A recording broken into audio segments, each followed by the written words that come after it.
Has Ryan officially lost it? Welcome to Ranger Reviews, a web series where we look at episodes of the TV show Power Rangers and then discuss them. Today we're exploring the 16th episode of the show Power Rangers Lightspeed Rescue, as well as the 354th episode overall, titled The Cobra Strikes. We start this episode with Miss Fairweather scanning Ryan's shitty tattoo. She insists she's never seen anything like it. Just go to the Jersey Shore, you'll see lots like it. She tells him to not morph. Also, the world is now dark with clouds and lightning blowing stuff up. The Rangers go to alert status, running out. Ryan tries to join, but Miss Fairweather is like, dude, stop. The Rangers are morphed in the city, and they're immediately blown up by random lightning. Diabolico appears before them, and then Carter says they'll just have to kill him now too.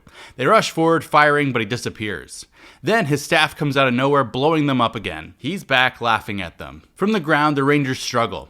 Diabolico has his gems for his three monsters, tossing them out, and ta-da, it's Thunderon, Demonite, and Falcar at an amalgamation known as Troika. Together, they'll be unstoppable, says Diabolico as he disappears again. Meanwhile, Ryan's going stir-crazy, so he decides to watch his friends get beat up by Troika. Carter gets tossed around, and they call out their V-Lancers, firing their Spectra Blast, hitting Troika, who just whirlwinds out of it, blowing them back. They're now all demorphed, hiding, and Troika doesn't even try to look for them. At the Aqua Base, the Rangers show up all dirty.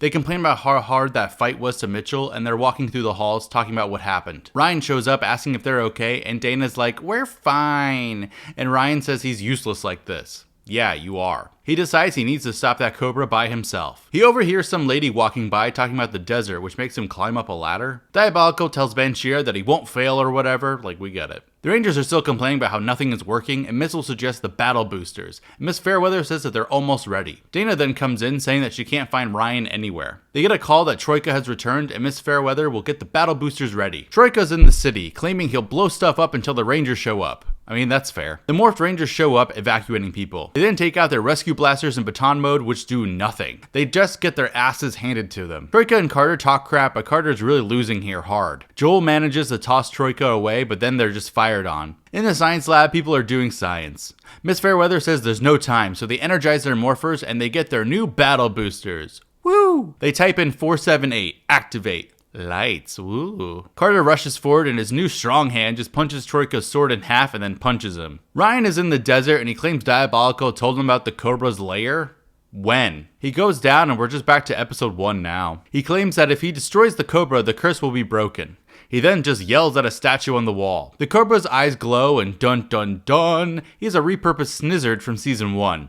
Seriously. Also, the Rangers are really punching the crap out of Troika now, sending him flying.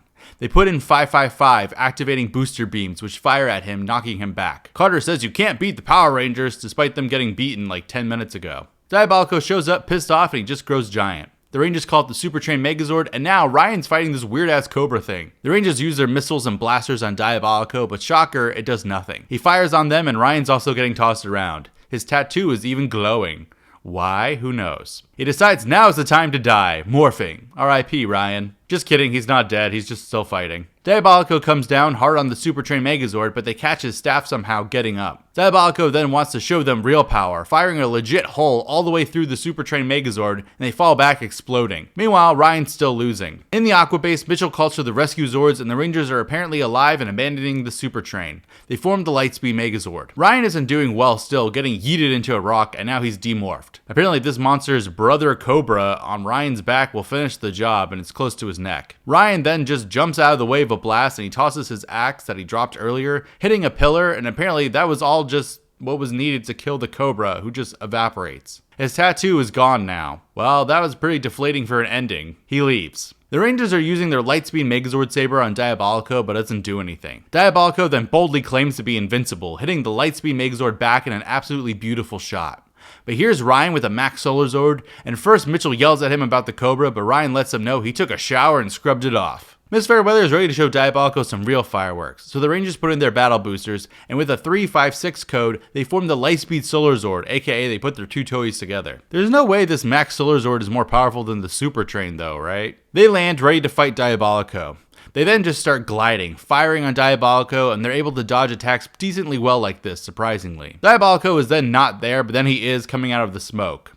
Okay. Diabolico keeps saying he's invincible and he fires more on them. So much for the Solar Zord being worth anything. Just kidding, it just absorbed all those explosions into the solar panels. I don't think that's how solar panels work, like, at all, but according to Miss Fairweather, it is. Ryan diverts energy to the weapons and they fire on him with a lot of blasters. Diabolico's staff drops as he lightnings up and he's like, "You've done the impossible!" And he claims Banshira will avenge him, and as he explodes, a red light floats away. Viper tries so hard to emote sadness at Diabolico's death, and here comes the red light now going into Impus. He now has the star power. At the Aqua base, the Rangers are so happy Diabolico is dead, and they really think that they've won, it seems.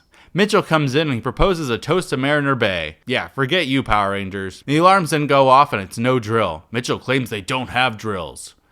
You should probably get on that. Impus in the castle cocoons himself in this big red thing, floating as Lokai and Viper watch. In the city square, the Rangers show up seeing dark clouds above as Banshira's face appears. Ryan claims that he thought that she was dead and she's worse than 10 Diabolicos. Did he not see them all talking to her? Banshira says her son will kill them and Ryan's like, his name is Impus. Did he seriously not tell them a single thing about what's going on down there? The cocoon is in the city now, floating menacingly. To be continued. What a weird way to have one multi-part story lead into another immediately that will need another episode to resolve it. I don't hate it though. It's more elevated complex writing than Power Rangers is used to doing. I appreciate that we wasted zero time getting the next threat set up and ready to go, but seriously, did Ryan not communicate anything to the other Rangers about Banshira and Impus? Like at all? Next time, Impus grows up, but until then, may the power protect you.